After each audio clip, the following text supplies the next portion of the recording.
Welcome back. Today, we're announcing the creation of the Environics Analytics Futures Lab. This cross-department initiative involves significant investment in projects to build infrastructure, processes, and automation so we can skate to where the puck is going to be. The projects include producing more data, filling in known data gaps, more frequent updates, moving to weekly and monthly where possible and appropriate. Phase 1 of the development of the next generation of our Envision platform. Harnessing new big data sources and integrating these data with our Eait foundational data products. Upgrading our own technology to support these projects, and ensuring that our data and platforms are integrated into the marketing and advertising industry platforms that you rely on. Our amazing tech leaders are collaborating to lead these efforts while still doing their day jobs. And in this session, they're going to provide you with a quick glimpse of what's in scope for 2022. I'll introduce them to you as I ask each of them a question. So first, I'm going to call on Andrew Schuster, who leads our software development team. Andrew, you and your amazing team have built this great product Envision. It's used by over 1,000 analysts. Why is it time to build the next generation? When we released the current version of Envision, which was about 8 years ago now, our goal was to provide clients with state-of-the-art web-based application capable of providing quick business insights. And while that goal has largely stayed the same over the years, technology and data have been changing at a pace we've never seen before. As Eait builds and acquires new data sources, it's extremely important that they're integrated into Envision in a way that not only answers our clients' questions, but does so based on best practices and sound methodology. With this investment in our technology, we'll be able to do exactly that, allowing us to better serve our clients and help contribute to their success. Sounds great, right? But what does that actually mean for the next version of Envision? I like to think of it in two different ways. What Envision users will see, which is all about their user experience, but also what they won't see, which is about the back-end technological enhancements. Starting with user experience, we have several very important goals for the new application. The first will be support for an expanded set of use cases, while at the same time making existing functionality more discoverable and easy to use. The second is updating the user interface to be more customizable and intuitive. And then lastly, better collaboration support for large teams and enterprise licensees. To achieve these goals, we've created a brand new user experience team focused solely on providing our clients with industry-leading analytical experiences.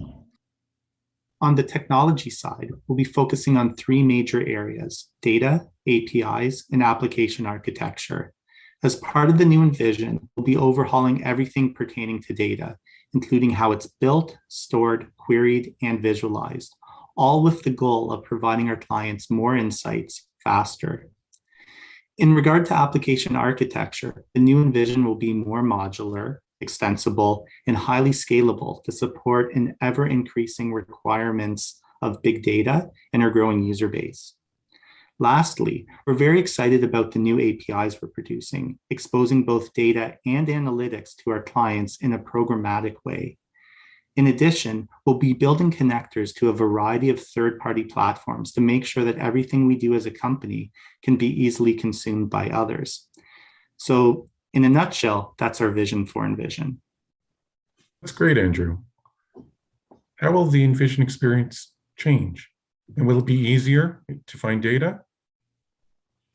So I'll answer that with yes. The specifics of how it's going to change are obviously still very much a work in progress, but I can assure everyone who's watching this today, that the user experience is absolutely top of mind in the application, and it's going to be critical to the success.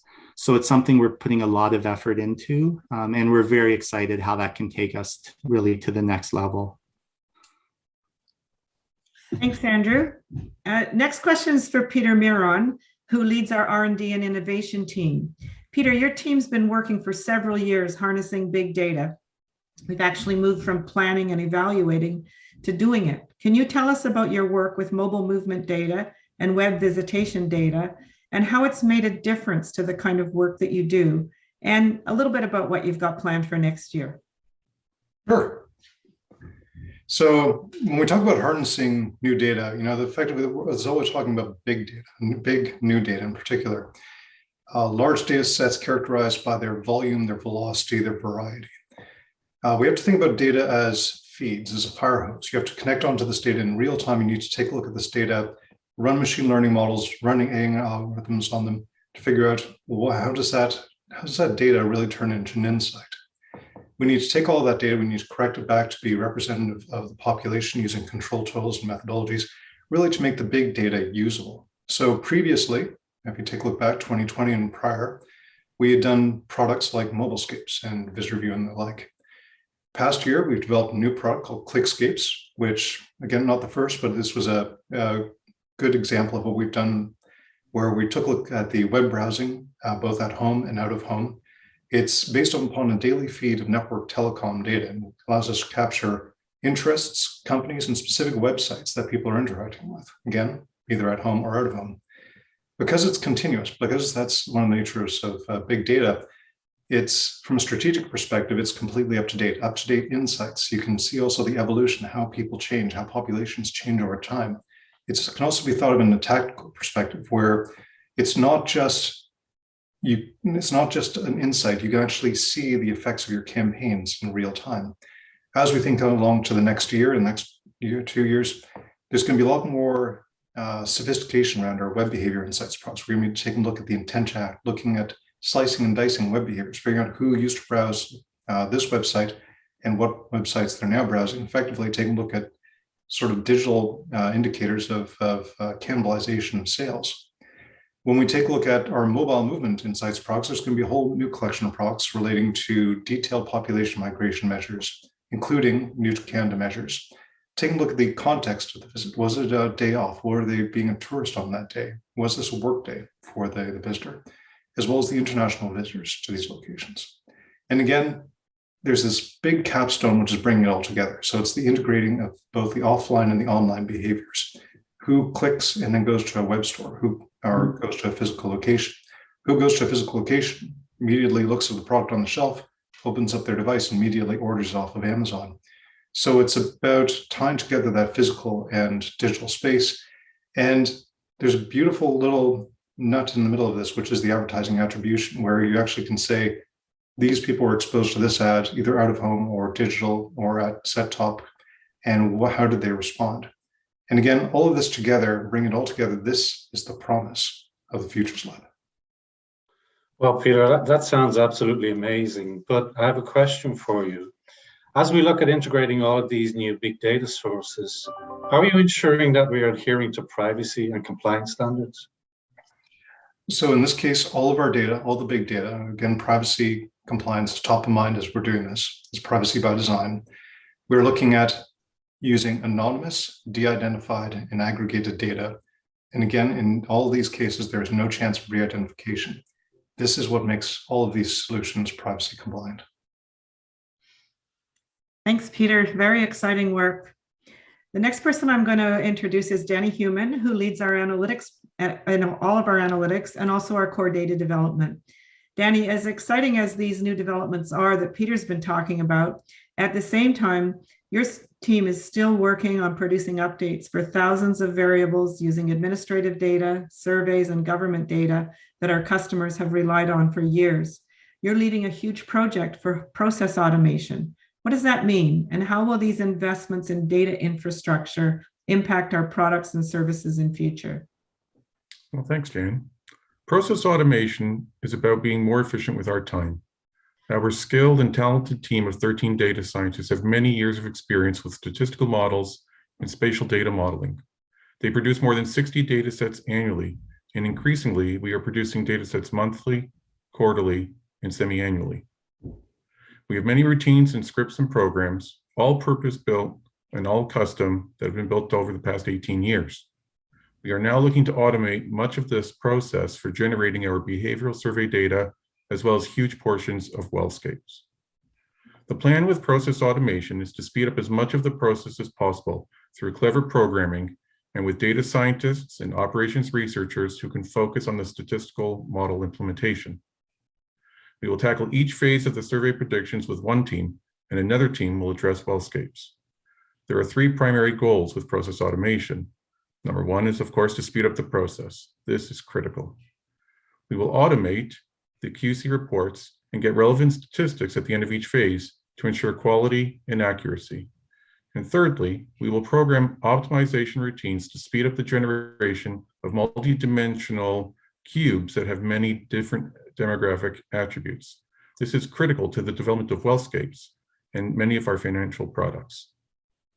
When this process automation is completed, we will be able to produce both behavioral datasets and wellscapes significantly faster. Process automation will introduce a consistent methodology to each survey. We will expand the number of methods for taking large surveys and attributing behavior to the ground. And in wellscapes, we will have the opportunity to try different parameters and scenarios and test different assumptions.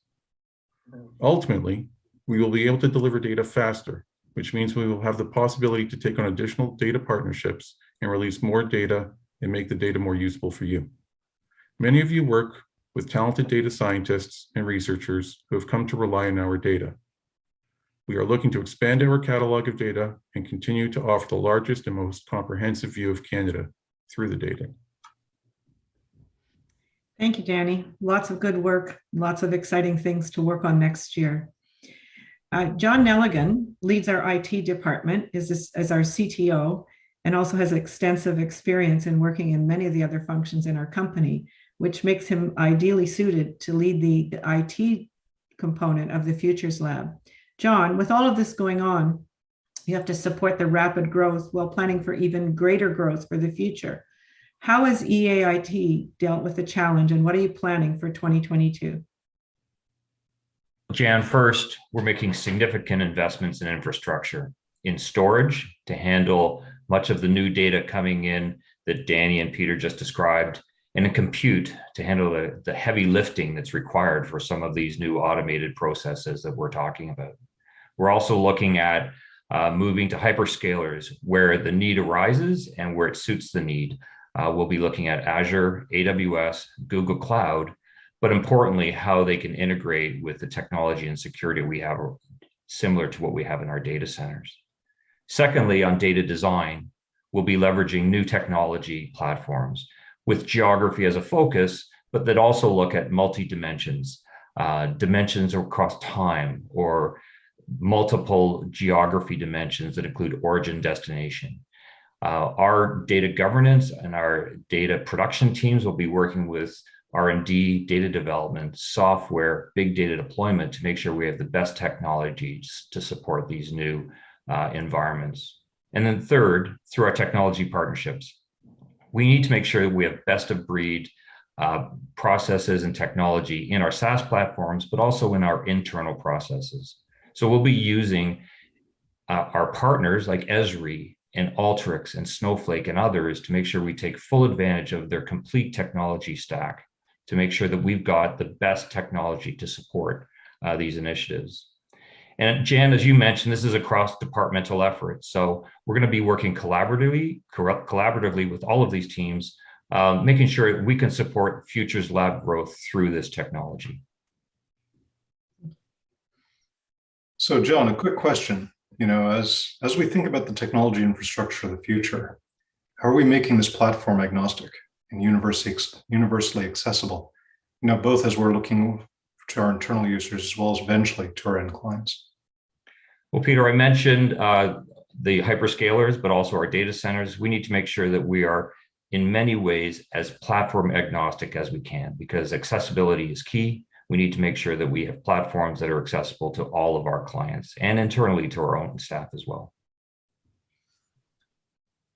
So thank you both. It's an exciting time to be thinking about the future, but the future is changing so much that our objective to be future-proof is a challenge, especially for our IT department. Dominic Clare leads our partnership initiatives, but he's also in charge of our new clean room initiative. Dom, Gartner recently wrote a paper saying data sharing is replacing data hoarding in our industry, that analytics is dependent on organizations being able to share data, but sharing is complex. And you're leading the design of a new EA clean room service. Phase 1, what is a clean room? Why do we need it? And can you give us some examples of what we can do now and what we're building for the future? Of course, yeah. The clean room is a secure environment where two or more parties can share customer data for mutual benefit. It's an environment where we can combine first-party data from multiple parties and EA's third-party data at scale, so we can identify customer overlap, both the size and characteristics, and execute precise campaigns without exchanging any personal information between the participating partners. Again, it's private, safe collaboration without sharing sensitive information to develop cooperative promotions and advertising and to build secure private audiences. The clean room service enables co-marketing and other partnerships, and we use both deterministic, which is exact matching, and probabilistic, which is matching through similar attributes, and are all based on EA proprietary methods that are coded into the system. This will result in a one view of customer behavior for both online and offline. We want our customers to use the clean room to share their information in this secure private environment so that they can create those audiences for them to activate across multiple platforms, and then, most importantly, let them measure the impact.